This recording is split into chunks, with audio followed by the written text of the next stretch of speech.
They don't admit shame. They bury it under distance and logic. And this is the part that makes you feel like you're losing your mind, because your heart knows something was real. Your body remembers the warmth, the closeness, the moments where they softened, where they looked at you like you mattered, and then suddenly you're standing in front of a locked door, hearing nothing but silence, watching them act like everything is fine.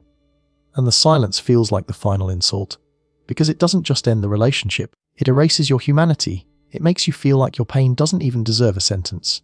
So you start asking, do they even feel it? Do they even know? Do they ever sit with what they did?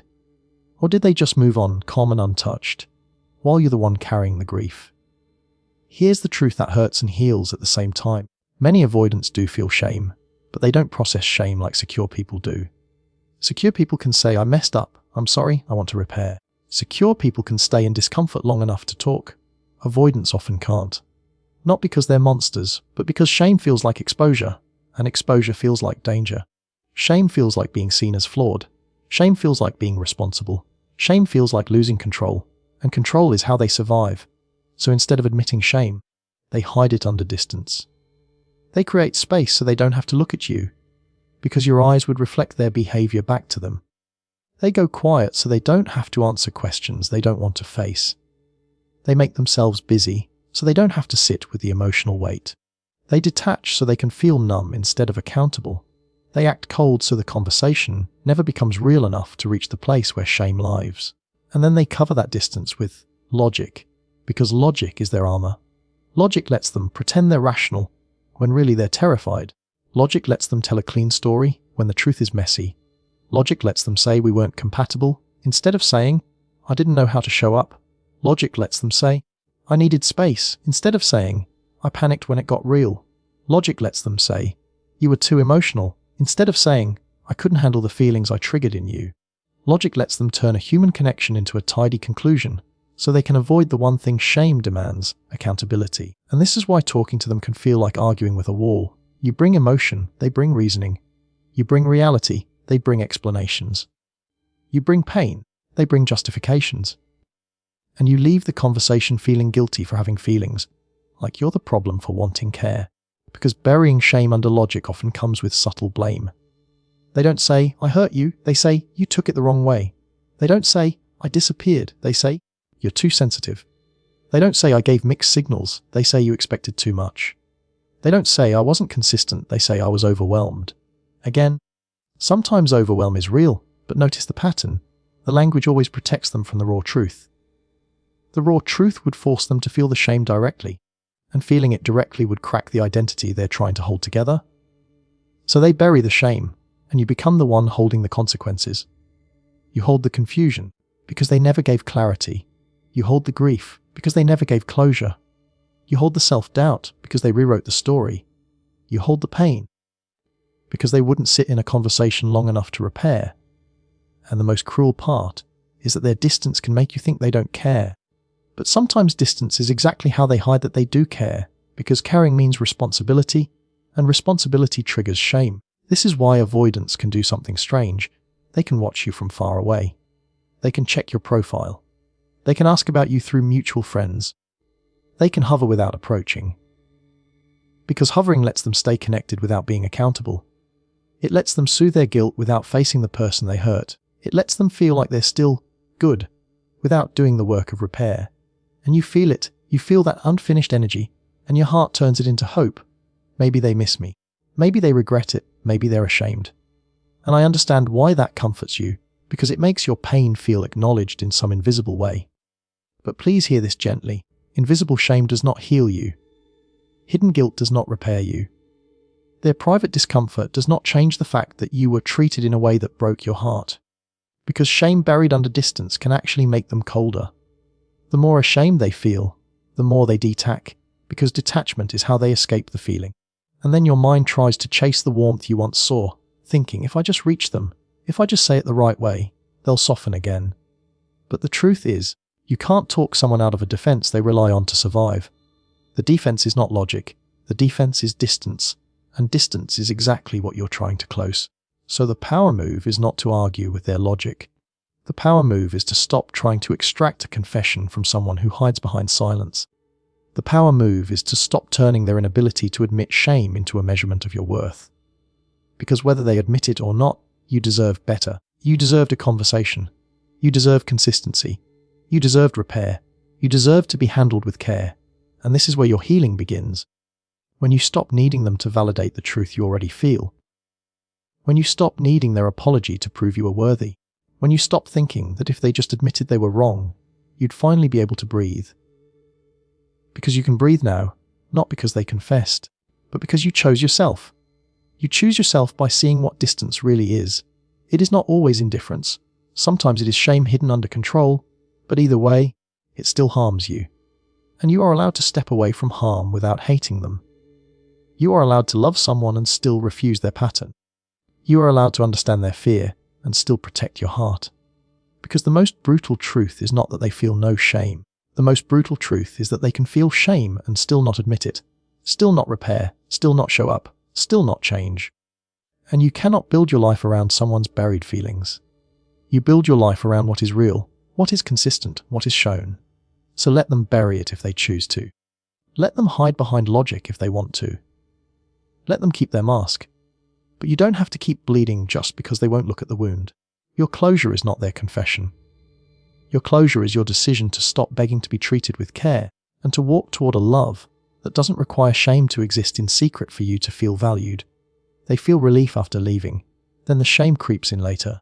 And this is one of the most confusing truths you will ever face, because it makes you question everything. You look at how quickly they went quiet, how quickly they seemed fine, how quickly they returned to life like nothing happened, and you think, I must not have mattered. You think, if I mattered, they would be hurting like I'm hurting. If I mattered, they wouldn't be able to sleep. If I mattered, they wouldn't be smiling. If I mattered, they would have reached out by now. But the avoidant nervous system doesn't work that way. It doesn't move from love to grief in a straight line. It often moves from closeness to panic, and from panic to numbness. And numbness can look like peace. So when they leave, the first thing they often feel is relief. Relief because the emotional pressure dropped. Relief because the expectations, real or imagined, disappeared. Relief because the intimacy that made them feel exposed is no longer in front of them. Relief because they can breathe again in their familiar space. The space of distance. The space of control, the space where no one can see their fear. That relief is not proof you were nothing. It's proof that closeness was triggering them. But here's the painful part. Relief can coexist with love. Relief can coexist with missing you. Relief can coexist with knowing they handled you poorly. Relief can coexist with guilt, because relief is not about you. It's about their nervous system getting away from what it experiences as emotional overwhelm. And that is why, right after the breakup, right after the withdrawal, right after the silence, they may seem calm. They may seem cold. They may seem like they moved on. They may even appear happier. Not because they are happier, but because they are numbed. Because when an avoidant is overwhelmed, they don't process feelings by leaning in. They process by shutting off. They compartmentalize. They file you away. They distract. They keep busy. They fill the quiet with anything that stops them from having to feel. So in the beginning, the shame doesn't hit them as shame. It hits them as avoidance. It hits them as, don't think about it. It hits them as, focus on work. It hits them as, go out with friends. It hits them as, scroll, drink, gym, anything. Because the moment they slow down, the truth rises and the truth is heavy. But then time passes and something changes. The adrenaline fades. The novelty of freedom becomes normal. The distractions lose their shine. The world gets quiet again late at night, early in the morning, a random song, a familiar place, a memory that slips through. And that's when shame creeps in. Not always with a loud voice, not always as a clear thought, but as a weight in the chest, as a restlessness, as an irritation they can't explain, as a sadness they don't want to name. Shame creeps in because now they're no longer escaping the moment. They're living with the aftermath. And the aftermath is the absence of you.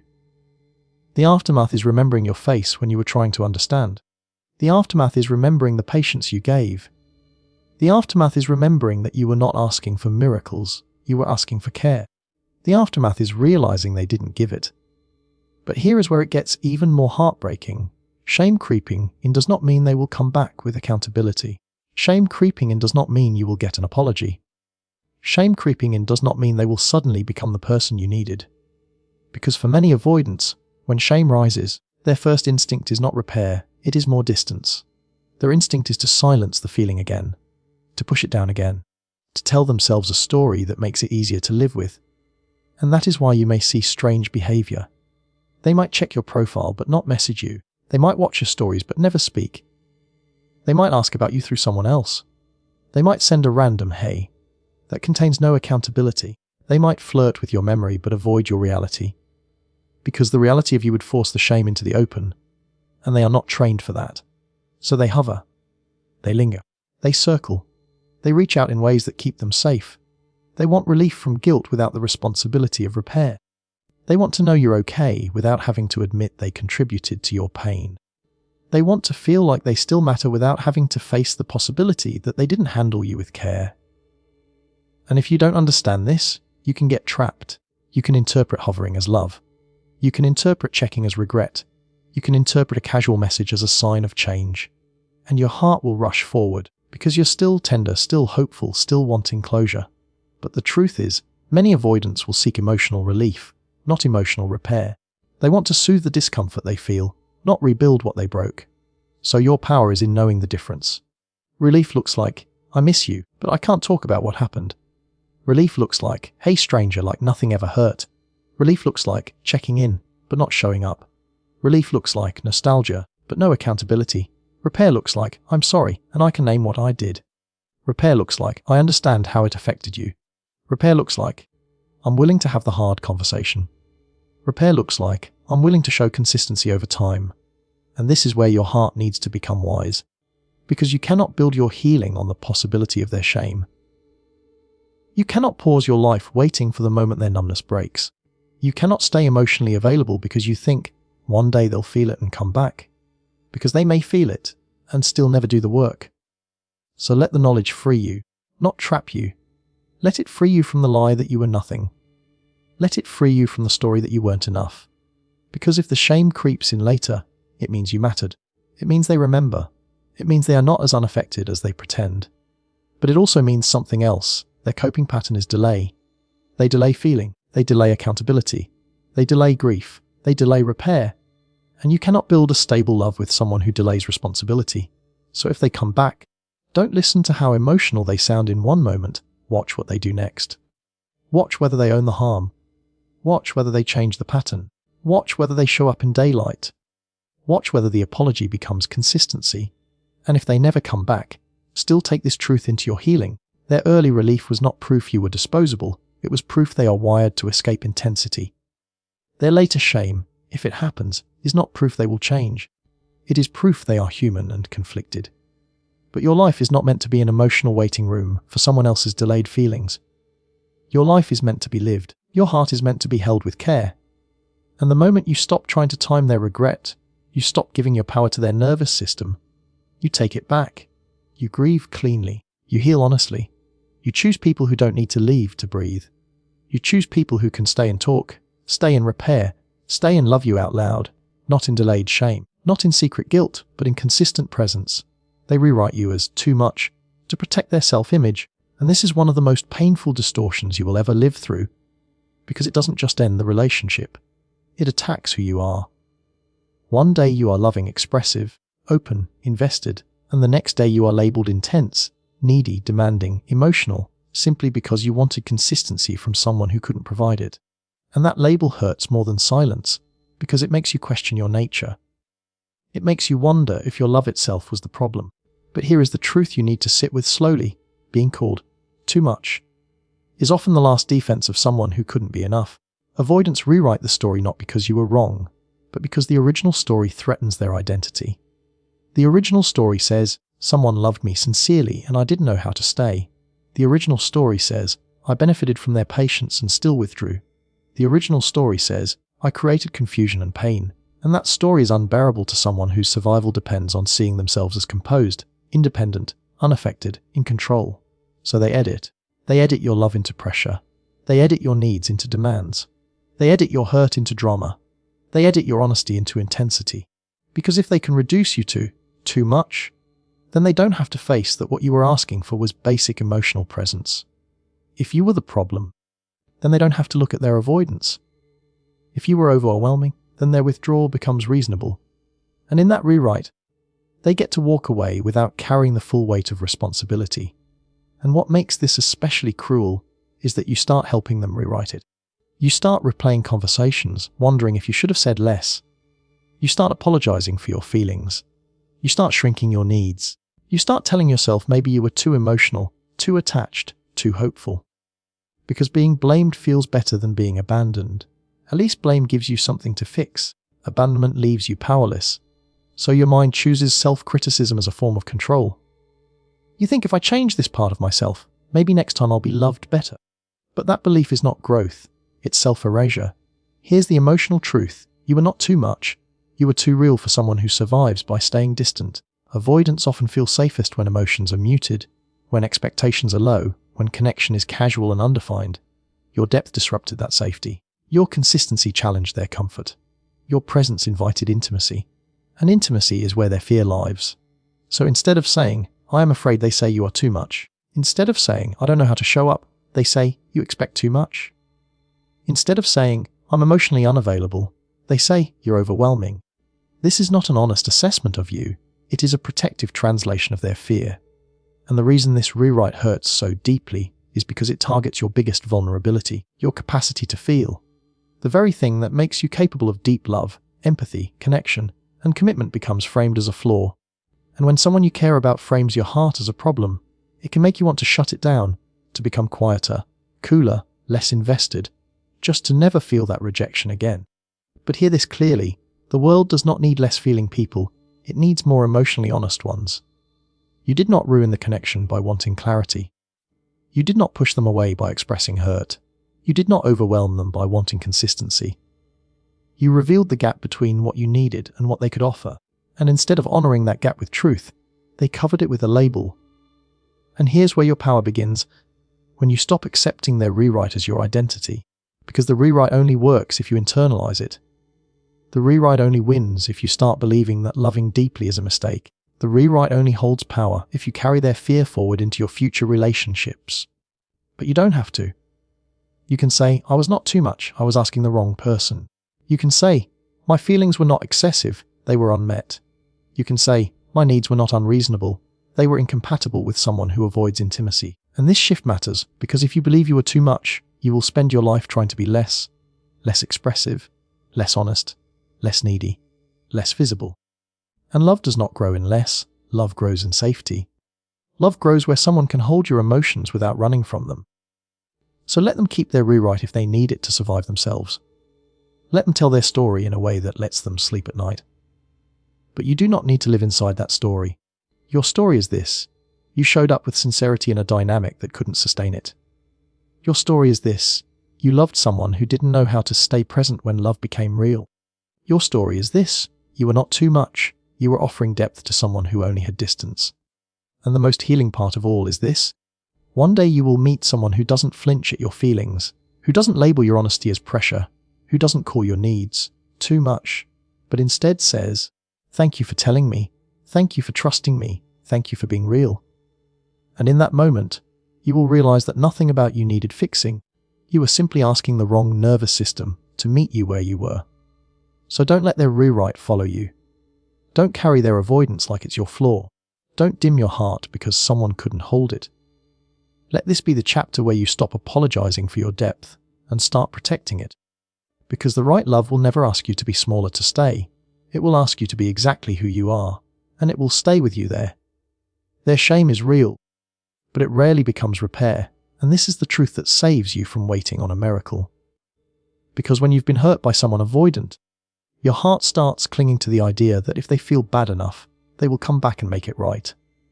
You imagine them lying awake at night, thinking about your tears, regretting their silence, realizing they lost someone good. You imagine that remorse will turn into a message, that guilt will turn into an apology, that shame will turn into change. And sometimes, yes, they feel it. Sometimes it hits them in quiet moments. Sometimes it creeps in like a shadow they can't escape. Sometimes they remember you in a way that stings. But here is what you must understand. Feeling bad is not the same as doing better. Shame can exist in someone's chest for years and still never move their feet toward repair, because repair demands something that avoidants struggle with most: sustained vulnerability. Repair is not one conversation. Repair is not one apology. Repair is choosing the hard thing repeatedly. Repair is staying present when it's uncomfortable. Repair is hearing how you were hurt without defending, without minimizing, without disappearing. Repair is allowing themselves to be seen as imperfect and still showing up anyway. And many avoidants are not afraid of love. They are afraid of being seen as the one who failed at it. So their shame becomes a private prison, and instead of freeing them into accountability, it pushes them deeper into avoidance. They don't say, "I'm ashamed, let me repair." They say, "I'm ashamed, let me escape. Let me detach. Let me act unbothered. Let me rewrite. Let me go silent. Let me pretend it wasn't that deep. Let me convince myself she was too much. Let me turn her hurt into her problem, so I don't have to feel the weight of my actions." That is why you can be deeply wronged and still never get an apology. Not because they feel nothing, but because admitting what they did would collapse the image they're trying to maintain. The image of being the calm one, the rational one, the strong one, the independent one. If they admit they hurt you, they have to admit they were emotionally irresponsible, and that is a kind of exposure their nervous system treats like danger. So shame makes them colder, not kinder. Shame makes them disappear, not communicate. Shame makes them hover, not repair. They may check your profile but never message you. They may watch your stories but never speak. They may send a casual, "Hey," but avoid the conversation that matters. They may flirt with your memory because it's safe, but avoid your reality because it demands accountability. They may miss you and still choose silence. And this is where your heart can get trapped, because you interpret these small signs as proof of love. You interpret them as proof that they're struggling. You interpret them as proof that they're ashamed. And you start waiting. You start holding your life in suspension. You start leaving the door cracked. You start living like a person who is half moving on and half hoping. But hope without repair is just another form of pain. So the standard is not, do they feel ashamed? The standard is, do they repair? Do they name what they did without excuses? Do they acknowledge the impact on you? Do they take responsibility for the pattern, not just the moment? Do they show change behavior consistently over time? Do they communicate differently? Do they show up when they feel the urge to run? Do they choose growth instead of retreat? Because real repair is not emotional, it's behavioral. Real repair is not intense, it's consistent. Real repair is not dramatic, it's humble. Real repair doesn't say, "I'm sorry you feel that way." Real repair says, "I'm sorry I did that." Real repair doesn't show up only when they're lonely. Real repair shows up when it's inconvenient. Real repair doesn't reset the relationship with charm. Real repair rebuilds trust with patience. And if you don't see that, then their shame, no matter how real it is still not your closure. This is the point where you have to love yourself harder than you love the story. Because the story says if they feel bad, they'll come back. The story says if I wait, they'll realize. The story says one day they'll admit it and everything will make sense. But the truth is, some people would rather carry private shame than do public accountability. They would rather feel guilty in silence than face you and repair. They would rather rewrite you as the problem than admit they were the problem. They would rather lose you than risk being seen as flawed. And I know that hurts because you think, why would someone choose that? Why would someone choose pride over love? Why would someone choose fear over connection? And the answer is, because their nervous system is trained that way. Because in their world, vulnerability equals danger. Because admitting fault feels like losing control. Because shame feels like humiliation. Because repair feels like exposure. But you are not here to be someone's silent regret. You are not here to be the person they think about when life gets quiet, while they still refuse to show up. You are not here to be a lesson that never gets honored. You are here to be loved out loud, consistently with care. So take your power back by changing what you measure. Stop measuring their shame. Stop measuring their hovering. Stop measuring their guilt through breadcrumbs. Measure what matters: repair, consistency, accountability, presence. And if those things aren't there, stop waiting for shame to become something it is not becoming. Because your healing is not built on their confession. Your healing is built on your decision to stop needing it. Your healing is the moment you say, even if you feel ashamed, I still deserve repair, and I will not return to a pattern that hurts me. Your healing is the moment you stop translating their silence into love. Your healing is the moment you stop offering access to someone who only shows up in guilt and disappears in responsibility. And yes, it's possible they carry shame forever. It's possible they think of you years later and feel that sting. It's possible they regret how they treated you and never admit it. And that is their burden, not yours. Your burden is too heavy already. You've carried confusion, you've carried grief, you've carried self-doubt. Put it down. Choose the love that repairs, not the love that regrets in silence. Choose the love that shows up, not the love that watches from far away. Choose a relationship where you don't have to wonder if someone feels bad, because they treat you well enough that shame never needs to exist in the first place.